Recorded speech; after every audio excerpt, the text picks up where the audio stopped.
Hello guys, good evening and welcome to our channel philosophical study. सबसे पहले आप सबको बहुत बहुत थैंक यू हमारे साथ जुड़ने के लिए। उम्मीद करूंगा आप लोग बहुत अच्छे हैं और आपका प्रिपरेशन बहुत अच्छे तरीके से चल रहे होंगे। तो गाइस, मेरा नाम राहुल मंडल है और स्वागत है आप सबको आज इस सेशन में। तो आज हम लोग इस सेशन में बात करने वाले हैं इस वेस्टर्न लॉजिक के बारे में बात करेंगे, ठीक है, जो कि यूनिट 9 है, राइट। तो इस यूनिट से जितना सारा क्वेश्चंस दिसंबर 2023 में पूछे गए थे उन सभी को हम लोग लेकर आए हैं, राइट। तो एक एक करके सारे क्वेश्चन को हम लोग यहाँ पर डिस्कस करने वाले हैं।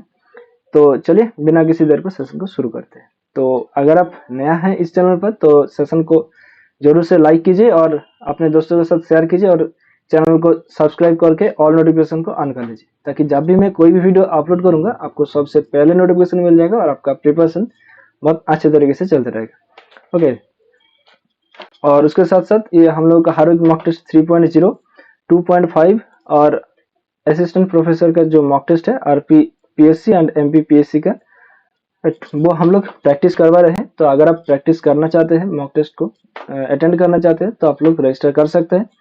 तो देखो 3.0 पर आप लोगों को दिसंबर 2024 का जो सेशन है यूजीसी नेट का, वो जब तक खत्म नहीं हो जाते तब तक बोर्ड टेस्ट जो है वो हम लोगों का लगातार चलता रहेगा, राइट। तो यहाँ पर आप लोगों को 5500 प्लस फिलोसफी का एमसीक्यू मिलेगा, यूनिट वाइज मॉक टेस्ट मिलेगा, कंप्लीट फिलोसफी टेस्ट रहेगा, प्रीवियस ईयर क्वेश्चन रहेगा और डाउट क्लियर सेशन भी रहेगा। ओके, और यहाँ पर देखो जो पेपर 1 का जो टेस्ट है वो भी आप लोगों को यहाँ पर देखने को मिलेगा, ठीक है।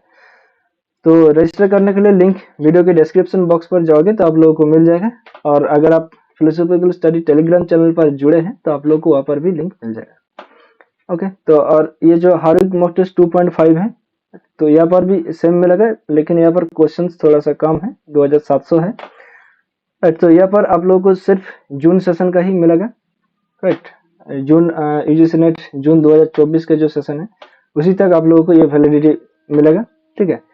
तो यहाँ पर आप लोगों को बाकी unit wise mock test, right, complete philosophy test, previous year questions, वो सब कुछ मिलेगा। पेपर 1 का टेस्ट भी आप लोगों को यहाँ पर मिलेगा और जितना सारा टेस्ट हो चुका है उन सभी का लिंक आप लोगों को यहाँ पर मिल जाएगा, ठीक है। आप लोग उसके लिए टेंशन मत लीजिए कि मैंने तो आज ही ज्वाइन किया, राइट, या कल ज्वाइन करेंगे तो जितना सारा टेस्ट हो गया उनका क्या, वो भी आप लोगों को मिलेगा। ओके, और असिस्टेंट प्रोफेसर का जो टेस्ट है वो सिर्फ एक ही दिन होते हैं, राइट, संडे होते हैं, रात को 8 बजे होते हैं। ओके, तो यहाँ पर आप लोगों को 2500 प्लस फिलोसफी का एमसीक्यू मिलेगा, प्रीवियस ईयर क्वेश्चंस मिलेगा, राइट। यूनिट वाइज क्वेश्चंस अभी आप लोगों को यहाँ पर देखने को मिलेगा। यहाँ पर डाउट जो है वो आप लोग ग्रुप पर पोस्ट भी कर सकते हैं, राइट। तो और भी कुछ अगर क्वेरीज है आप लोगों को तो आप लोग मुझसे डायरेक्टली पूछ सकते हैं। तो यहाँ पर मेरा जीमेल आईडी और टेलीग्राम आईडी दिया गया है, ओके, तो मुझसे बात कर सकते हैं। तो फर्स्ट क्वेश्चन आपके सामने स्क्रीन पे ये रहा। तो देखो नीचे लाइव कमेंट का एक ऑप्शन है, राइट, तो उसको क्लिक कीजिए और हमारे साथ ही साथ आंसर को भेज दीजिए। ओके, तो देखो इस क्वेश्चन का आंसर बताइए। तो ये जो एक क्वेश्चन है, राइट, यहाँ पर आप लोगों को इनवैलिडिटी कहाँ पर हुआ है वो आप लोगों को देखना चाहिए, राइट। तो यहाँ पर कौन सा फैलासी हुआ है। तो देखो यहाँ पर प्रीमाइसिस 1, प्रीमाइसिस 2 और ये कंक्लूजन है, राइट। ये तो आप लोग समझते हो। कंक्लूजन क्यों? क्योंकि यहाँ पर देयरफॉर लिखा गया है, राइट। तो देखो यहाँ पर no gentles dogs are good hunters, right. तो ये क्या है? ये कंक्लूजन वाक्य है, राइट, मतलब सिद्धांत वाक्य है। और ये एक ई प्रोपोजिशन है, राइट। ई प्रोपोजिशन में देखो दोनों टर्म ही डिस्ट्रीब्यूशन होता है, राइट। सब्जेक्ट टर्म भी डिस्ट्रीब्यूशन होता है, प्रेडिकेट टर्म भी डिस्ट्रीब्यूशन होता है, राइट। तो यहाँ पर सब्जेक्ट टर्म देखो जेंटल डॉग्स है और प्रेडिकेट टर्म्स जो है वो हंटर है, राइट। और ये क्या है? ये सब्जेक्ट टर्म जो है वो पॉक्को टर्म है और जो प्रेडिकेट टर्म है वो साध्य टर्म है, राइट। ये तो आप लोगों को पता है, ये माइनर टर्म, ये मेजर टर्म। ओके, तो अब देखो यहाँ पर जो प्रीमाइसिस 2 है वो क्या है कि ये ए प्रोपोजिशन है, राइट, कि all German shepherds are gentle dogs, right. तो यहाँ पर देखो जो जर्मन ये जो स्पेडर्स है, राइट, ये क्या है? ये मिडिल टर्म है, राइट, या फिर हेतुपद है, राइट। और जेंटल डॉग्स जो है वो क्या है कि वो यहाँ पर पक्षपद है। ओके, आप देखो यहाँ पर प्रीमाइसिस 1 पर क्या है कि देखो ये तो ओ प्रोपोजिशन है, राइट। और देखो ओ प्रोपोजिशन में सिर्फ प्रेडिकेट टर्म ही डिस्ट्रीब्यूशन होता है, राइट। यहाँ पर देखो जो हंटर टर्म है वो डिस्ट्रीब्यूशन हुआ है, और जो यहाँ पर प्रीमाइसिस 2 पर ये ए प्रोपोजिशन है, तो यहाँ पर सिर्फ और सिर्फ ये टर्म में डिस्ट्रीब्यूशन है। मिडिल टर्म जो हुआ है यहाँ पर सब्जेक्ट टर्म राइट वही डिस्ट्रीब्यूशन होता है। अब यहाँ पर देखो सम जर्मन स्पेडर्स, राइट, तो यहाँ पर तो ये डिस्ट्रीब्यूशन नहीं हुआ है, ये मिडिल टर्म है, राइट। और ये हंटर जो है वो मेजर टर्म है, राइट, वो यहाँ पर डिस्ट्रीब्यूशन हुआ है, राइट। तो मिडिल टर्म को एक बार डिस्ट्रीब्यूशन होना चाहिए, राइट। तो ये अनडिस्ट्रीब्यूशन मिडिल का जो केस है ये तो नहीं होगा। अब देखो illicit major, right, fallacy of illicit major जो है यहाँ पर देखो मेजर टर्म कहाँ पर है कि हंटर, राइट। तो यहाँ पर ये डिस्ट्रीब्यूशन हुआ है कंक्लूजन पर, तो यहाँ पर कहाँ पर डिस्ट्रीब्यूशन हुआ है, देखो यहाँ पर भी डिस्ट्रीब्यूशन हुआ है, राइट, क्योंकि ये ओ प्रोपोजिशन है, प्रेडिकेट टर्म को डिस्ट्रीब्यूशन करते हैं, तो ये भी नहीं है। आप देखो illicit of minor, right, fallacy of illicit of minor, तो ये माइनर टर्म है जेंटल डॉग्स, राइट। तो जेंटल डॉग्स जो कंक्लूजन पर क्या है कि टर्म डिस्ट्रीब्यूशन हुआ है, लेकिन यहाँ पर देखो प्रीमाइसिस 2 पर ये डिस्ट्रीब्यूशन नहीं हुआ है, राइट, क्योंकि ये ए प्रोपोजिशन है और ए प्रोपोजिशन ओनली सब्जेक्ट टर्म को ही डिस्ट्रीब्यूशन करता है, राइट। तो ये जेंटल डॉग्स जो हुआ है यहाँ पर ये डिस्ट्रीब्यूशन नहीं है, राइट। तो ये fallacy of the illicit minor term हो जाएगा, राइट, अवैध पक्ष की भ्रांति, राइट, यस। तो ऑप्शन 3 जो है वो हम लोगों का करेक्ट आंसर है। अब नेक्स्ट क्वेश्चन पे आते हैं। अब देखो यहाँ पर एक कॉन्वर्सेशन पूछा गया है कि no politicians are idealist. Okay, तो नो पॉलिटिशियंस आर आइडियलिस्ट ये क्या है, ये ई प्रोपोजिशन है, राइट। तो ई प्रोपोजिशन का कन्वर्सन कौन सा होगा, तो देखो पहले हम लोग ये बात कर लेते हैं कि कन्वर्सन का जो रूल्स है वो क्या क्या है। तो कन्वर्सन में जो सब्जेक्ट टर्म है वो प्रेडिकेट टर्म में जाते हैं, और जो प्रेडिकेट टर्म है वो सब्जेक्ट टर्म में आते हैं, राइट, सिर्फ यही होता है। और जो क्वालिटी है क्वांटिटी है वो तो चेंज नहीं होता है, राइट। ए प्रोपोजिशन के साथ वो अलग है, राइट। तो यहाँ पर देखो कि और इसका जो प्रीमाइसिस टर्म है, मतलब प्रीमाइसिस जो सेंटेंसेस है, राइट, वहाँ पर जो टर्म डिस्ट्रीब्यूशन हुआ है, जो कन्वर्सन होगा वहाँ पर भी सेम ही टर्म डिस्ट्रीब्यूशन होना चाहिए, राइट। तो यहाँ पर देखो no politicians are idealist, right. तो यहाँ पर देखो ये ई प्रोपोजिशन है और दोनों टर्म में डिस्ट्रीब्यूशन हुआ है, राइट। तो यहाँ पर हम लोग कन्वर्सन के अकॉर्डिंग क्या करेंगे, इसको चेंज कर देंगे, राइट। तो नो आइडियलिस्ट आर पॉलिटिशियंस हो जाएगा, राइट। तो देखते हैं यहाँ पर, यस, तो ऑप्शन 2 जो है देखो यहाँ पर no idealist are politicians, right, तो ये है। ओके, तो ये जो ऑप्शन 2 है वो हम लोग का करेक्ट आंसर है,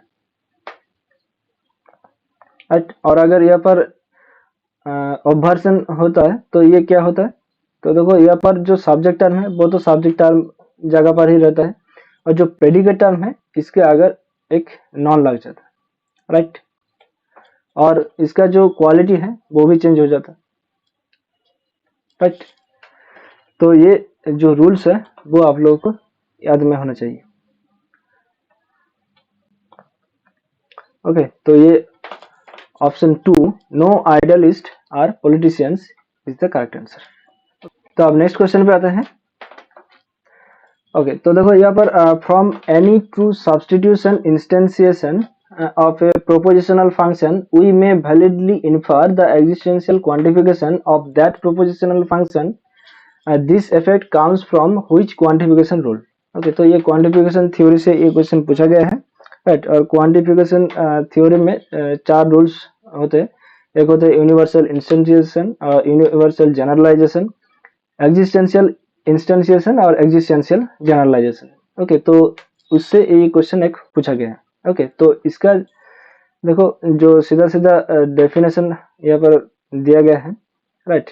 तो ये एग्जिस्टेंशियल जनरलाइजेशन का ये रूल्स, राइट, उसके बारे में ही ये बात कर रहा है। ओके, तो ये एग्जिस्टेंशियल जनरलाइजेशन है। अब देखो यहाँ पर, ठीक है, तो ये चार जो रूल्स है वो आप लोगों को यहाँ पर जो डेफिनेशन है उसका वो मैं लेके आया हूँ। ओके, तो अब देखो यहाँ पर क्वांटिफिकेशन थ्योरी का जो रूल्स है कि यूनिवर्सल इंस्टेंशिएशन, राइट। तो यहाँ पर क्या बोला गया है कि in quantification theory a rule of inference that permits the valid inference of any substitution instances of a propositional function from the universal quantification of the propositional function। Okay, तो ये यूआई का रूल्स है। Okay, अब देखो UG, right. UG में क्या है कि इन quantification theory a rule of inference that permits the valid inference of a generalized or universally quantified expression from an expression that is given as true of any arbitrarily selected individual। Okay, तो UG में हम लोग क्या करते हैं कि suppose करो यहाँ पर एम ए है। ओके, तो इसको हम लोग यूजी करेंगे तो क्या करेंगे कि for all X M X, right, इस तरह से कर सकते हैं, right. M A implies suppose करो बी ए है, राइट, तो M X implies B X, इस तरह से हम लोग यूज करते हैं, राइट। और यूआई हम लोग क्या करते हैं कि for all X M X implies B X है, तो इसको हम लोग यूआई करते हैं कि सिर्फ एम ए इम्प्लाइज बी ए, इस तरह से जब हम लोग इसको निकालते हैं तो ये यूनिवर्सल इंस्टेंशिएशन के द्वारा ही हम लोग इसको कर सकते हैं, राइट। अब देखो एग्जिस्टेंशियल इंस्टेंशिएशन, राइट। तो यहाँ पर हम लोग क्या करते हैं, देखो in quantification theory a rule of inference that says that we may with some restrictions, right, validly infer from the existential quantification of a propositional function the truth of its substitution instantiation with respect to any individual constant that does not occur uh, earlier in that context। Okay, और यहाँ पर देखो existential generalisation क्या है कि in quantification theory a rule of inference that says that from any true substitution instantiation of a propositional function we may validly infer the existential quantification of the function, right. तो यहाँ पर भी same होते हैं, right, लेकिन यहाँ पर EI पर रेस्ट्रिक्शन आते हैं कि देखो डज नॉट ओकर earlier in that context, right. तो यहाँ पर जो इंडिविजुअल कांस्टेंट है, राइट, वो पहले इस्तेमाल नहीं होना चाहिए, राइट, ये इसका रेस्ट्रिक्शन है। ओके, तो आई होप कि ये क्वांटिफिकेशन थ्योरी आप लोगों को अच्छे से समझ में आ गया होगा, ठीक है। इसके बारे में भी हम लोग बाद में बात करेंगे जब क्वांटिफिकेशन के बारे में आप लोगों को पढ़ाऊंगा, ठीक है। तो अब नेक्स्ट क्वेश्चन पे आते हैं। तो यहाँ पर देखो ये कॉजल थ्योरी के बारे में एक क्वेश्चन यहाँ पर पूछा गया है, इंडक्टिव इन्फरेंस के बारे में, ठीक है। A pattern of inductive inference in which it is concluded that when one phenomena it vanishes constantly with some other phenomena in some manner, there is some causal relation between the two phenomena is called। okay, तो देखो यहाँ पर एक one phenomena, okay, और यहाँ पर एक other phenomena।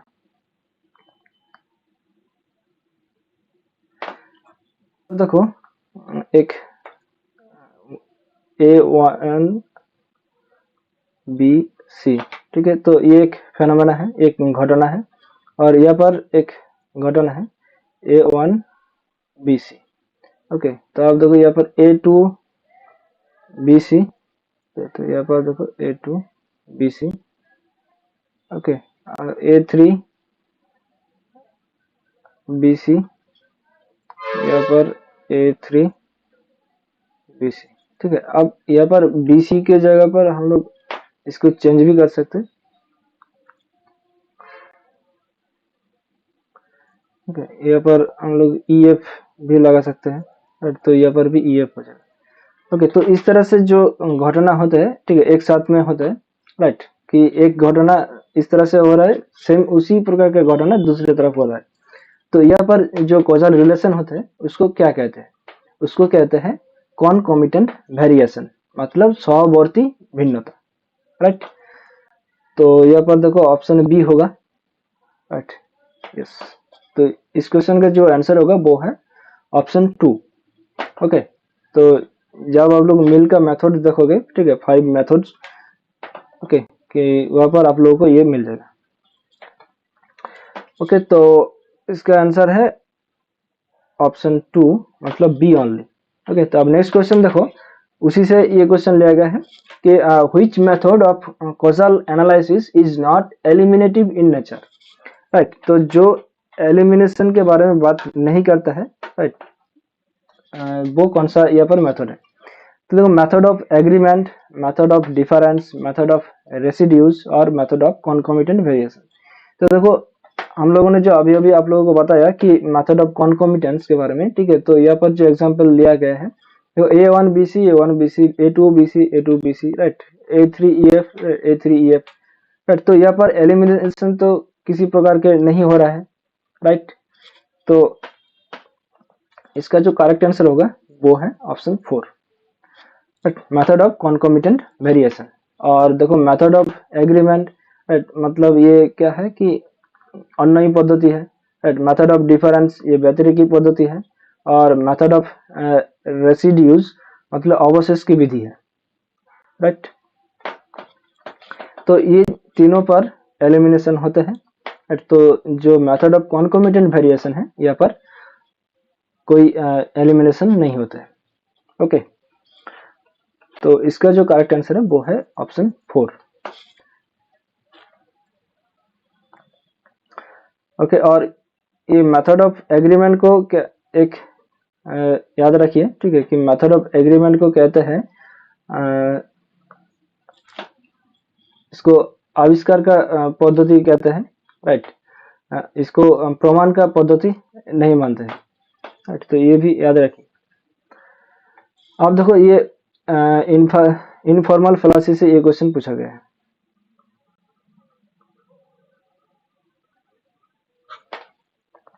Right. तो इनफॉर्मल फेलासी के बारे में हम लोगों ने एक सेशन ले रखा है, तो अगर वो सेशन आप लोगों ने नहीं देखा है तो आप लोग इसी चैनल पर जाइए, लॉजिक का सेक्शन जो वहाँ पर हम लोग बात करते हैं, तो वहाँ पर आप लोग को ये वीडियो मिल जाएगा, ठीक है। तो यहाँ पर मैंने ज़्यादा डिस्कस नहीं करूँगा। तो देखो, identify the fallacy in the given statement that is, okay, तो यहाँ पर स्टेटमेंट क्या बोला गया है कि you must agree that Times of India is best daily newspaper in the city because 70% people read it. तो देखो, यहाँ पर बोला गया है कि आप एग्री करोगे कि टाइम्स ऑफ इंडिया जो न्यूज़पेपर है वो बेस्ट है, क्यों? क्योंकि 70% लोग इसको पढ़ते हैं, इसीलिए ये बेस्ट है। क्या ये कोई सेंस बन रहा है? राइट, ये तो सेंस नहीं हो रहा है, राइट। तो इसका फेलासी होता है, राइट। और वो फेलासी क्या है कि आर्गुमेंटम एड पॉपुलम, राइट। ये पॉपुलरिटी के बारे में जब बात करते हैं, जब फेलासी होते हैं, तब ये होते हैं कि आर्गुमेंटम एड पॉपुलम, राइट। तो ऑप्शन बी होगा। ओके, तो यहाँ पर ऑप्शन 2, देखो बी एक ही जगह पर है, राइट, यस।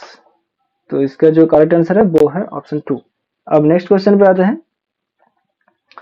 अब देखो, यहाँ पर भी एक फेलासी पूछा गया है, राइट। इसका आप लोग बहुत आसानी से आंसर दे पाओगे। देखो, यहाँ पर बोला गया कि the categorical syllogism having major terms distributed in the conclusion but undistributed in the major premises is invalid and having the fallacy known as. तो बोलो, इसका अगर नहीं बता पाओगे तो आप लोगों का कुछ नहीं होगा। तो यहाँ पर बोला गया है कि, ठीक है, एक मेजर टर्म डिस्ट्रीब्यूशन हुआ है कंक्लूजन पर, ठीक है, मेजर टर्म यहाँ पर रहता है, राइट, और साध्य पद इसको बोला जाता है, ठीक है, ये टर्म जो है वो डिस्ट्रीब्यूशन हुआ है कंक्लूजन पर। अब प्रीमाइसिस पर, ठीक है, मेजर टर्म जो होता है राइट वो डिस्ट्रीब्यूशन नहीं हुआ है। ठीक है, तो इसका जो इनवैलिड होता है इसका फैलासी का नाम क्या है? फैलासी ऑफ इलिसिट मेजर होगा। राइट, तो ऑप्शन ए होगा। अब देखो यहाँ पर ऑप्शन ए एक ही जगह पर है राइट, और यहाँ पर देखो ए के साथ बी है और ए के साथ डी है। ओके, तो बी पर क्या है? फैलासी ऑफ एक्सक्लूसिव प्रीमाइसेस। राइट, ये एक्सक्लूसिव प्रीमाइसेस इस फैलासी नहीं होते हैं यहाँ पर। और डी पर देखो अनडिस्ट्रीब्यूटेड मिडिल पूछे गया है राइट, तो यहाँ पर मिडिल टर्म की तो बात ही नहीं हो रहा है राइट, तो ऑप्शन ए ओनली। यस, तो अब नेक्स्ट क्वेश्चन पे आते हैं। ओके, तो यहाँ पर देखो एक प्रैक्टिकल क्वेश्चन है। ठीक है, तो आप लोगों को इसको करना चाहिए। ठीक है, तो देखो if A B and C are true attachments and x y z are false statements, which of the following is true? Okay, तो यहाँ पर कौन सा सही है वो हम लोगों को देखना चाहिए। ओके, तो चलिए देख लेते हैं।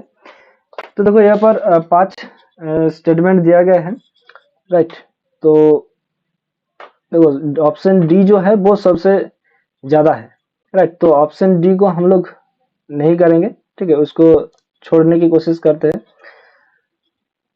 ओके, तो अगर हम लोग ऑप्शन डी को छोड़ेंगे तो देखो यहाँ पर ए और सी को करना चाहिए राइट, तो ए और सी छोटा ही है राइट, ये हो जाएगा।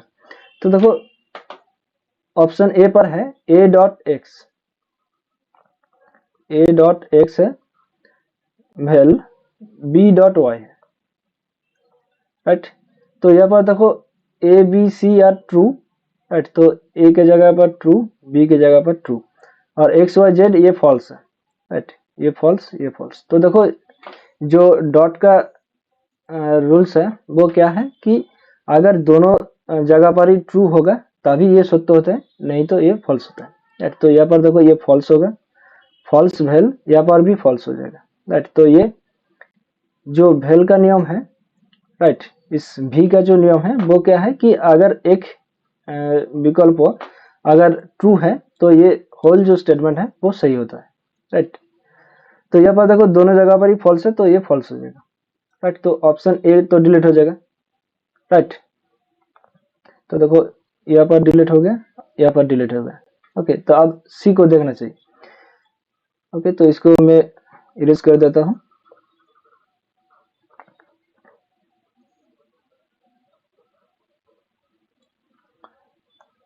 ओके, तो आप देखो ऑप्शन सी पर नेगेशन, ओके, अब ए डॉट बी वेल, अब negation B dot A. Okay, तो इस तरह का है राइट, तो ए डॉट बी ये तो देखो ट्रू ट्रू, तो ये ट्रू ही होगा राइट, और यहाँ पर बी डॉट ए ये पर भी ट्रू होगा राइट, लेकिन यहाँ पर देखो एक नेगेशन है तो ये फॉल्स हो जाएगा राइट, तो इसको लिखते हैं नेगेशन ट्रू वेल, ये देखो नेगेशन ट्रू है तो ये फॉल्स हो जाएगा राइट, तो यहाँ पर देखो टी वेल एफ, तो ये एक जगह पर ट्रू है तो ये ट्रू हो जाएगा, और इसके आगे एक नेगेशन आ जाएगा तो ये फॉल्स हो जाएगा राइट, तो ऑप्शन सी भी फॉल्स हो जाएगा राइट, तो ऑप्शन सी को भी डिलीट कर दो। तो देखो बचा कौन? ऑप्शन बी राइट, तो ये हम लोग का करेक्ट आंसर हो जाएगा राइट, तो आप लोग समझ रहे हो। देखो अब हमारे पास, ठीक है, जब एग्जाम में बैठोगे तब इस तरह से करोगे, सारी करने की कोई जरूरत नहीं है। ठीक है, तो पहले आप लोग ऑप्शन को देख लोगे, ठीक है, उसके बाद आप लोग करोगे। तो देखो अब ऑप्शन डी को भी हम लोग यहाँ पर आप लोगों के सामने करके दिखा देते हैं राइट, तो देखो नेगेशन यहाँ पर बहुत जगह पर है राइट, तो हम लोग डायरेक्टली यहाँ पर ही बिठा देते हैं, पहले पार्ट पार्ट को करते हैं राइट, तो एक पार्ट ये यही है राइट, तो ये एक पार्ट है राइट, तो देखो पहले इस पार्ट को करते हैं कि negation B dot negation C well Y dot negation Z। Okay, तो इस पार्ट को हम लोग पहले कर लेते हैं। तो देखो यहाँ पर B और C ये तो ट्रू है, राइट, और Y Z ये फॉल्स है। ओके, तो यहाँ पर देखो ट्रू तो है लेकिन ये पर नेगेशन है तो ये फॉल्स हो जाएगा, राइट, और यहाँ पर डॉट है तो ये फॉल्स हो जाएगा, राइट, फॉल्स वेल। यहाँ पर देखो ये फॉल्स है तो ये ट्रू हो जाएगा, राइट, यहाँ पर देखो डॉट है तो ये फॉल्स हो जाएगा, राइट, तो यहाँ पर देखो दोनों जगह पर फॉल्स है तो फॉल्स वेल फॉल्स, तो ये फॉल्स ही होगा, लेकिन यहाँ पर नेगेशन है, राइट, बाहर एक नेगेशन है तो ये ट्रू हो जाएगा। ओके, तो इस पार्ट का जो हम लोगों ने किया है वो ट्रू है। ओके, तो अब दूसरा पार्ट को भी हम लोग कर लेते हैं।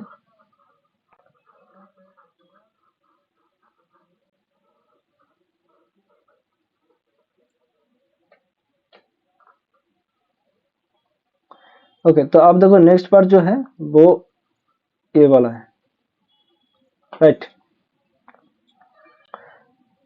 कि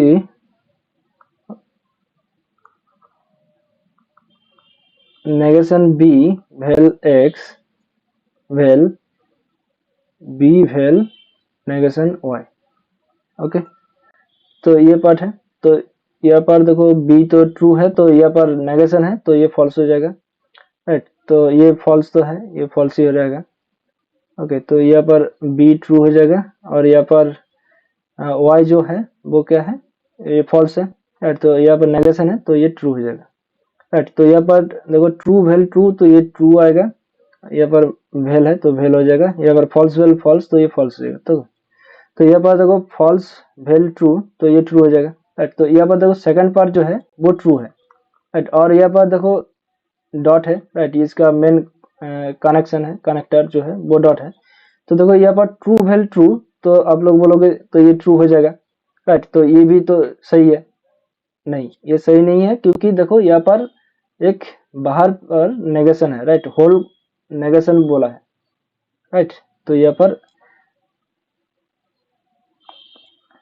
एक नेगेशन है तो नेगेशन ट्रू है, राइट, नेगेशन ट्रू मतलब ये फॉल्स हो जाएगा, राइट, तो इस तरह से आप लोगों को करना चाहिए। ओके, तो मैंने ये बता दिया किस तरह से करना चाहिए, ठीक है, तो आप लोग इसको प्रैक्टिस कीजिए। ओके, और जो दो रह गए, ओके, तो बी को भी प्रैक्टिस कर लीजिए और ई को भी प्रैक्टिस कर लीजिए।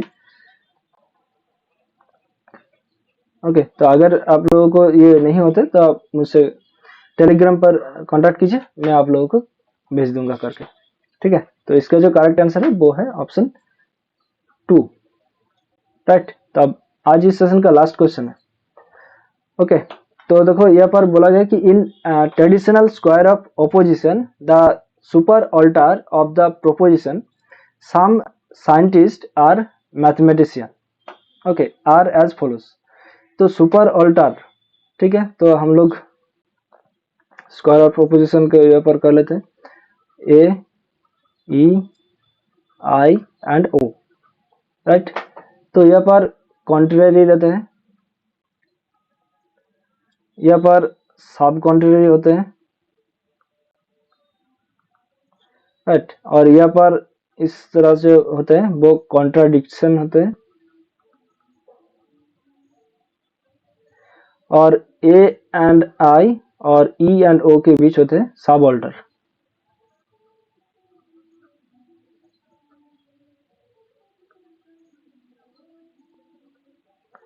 राइट। तो देखो अब सब ऑल्टर के बारे में यहाँ पर कौन सा स्टेटमेंट पूछा गया है कि some scientist are mathematician, right, तो ये कौन सा प्रोपोजिशन है, ये तो आई प्रोपोजिशन है, राइट, तो आई प्रोपोजिशन का सब ऑर्डर किसके साथ है, ए प्रोपोजिशन के साथ, राइट, तो ए प्रोपोजिशन यहाँ पर देखते हैं, देखो ऑप्शन 2 पर है, राइट, कि all scientist are mathematicians, right, तो यही है, यस। तो आई होप कि ये लॉजिक का सारा क्वेश्चन आप लोगों को अच्छे से समझ में आ गया होगा। ओके, तो अगर सेशन को अच्छा लगा तो लाइक जरूर कीजिए और अपने दोस्तों के साथ जरूर शेयर कीजिए और लास्ट में अपना फीडबैक देकर जाइए कमेंट सेक्शन पर। ओके, तो यहाँ पर हमारा जो फिलोसॉफिकल स्टडी टेलीग्राम चैनल है, यहाँ पर आप लोगों को previous year questions, PDF notes, updated notification, ebooks, daily quizzes, mock test का लिंक और क्लासेस का लिंक्स, अलर्ट मैसेज भी, इतना सारा बेनिफिट्स आप लोगों को मिल रहा है, तो आप लोग क्यों नहीं जान करते? जल्दी से ज्वाइन कर लीजिए फिलोसॉफिकल स्टडी को। ओके, तो डिस्क्रिप्शन बॉक्स पर आप लोगों को लिंक मिल जाएगा। अगर वो लिंक काम नहीं कर रहा है तो आप लोग सिंपली टेलीग्राम को ओपन कीजिए और सर्च कीजिए फिलोसॉफिकल स्टडी, तो आप लोगों को इस तरह से एक लोगो दिखाई देगा, इस लोगो पर क्लिक कीजिए और ज्वाइन हो जाइए।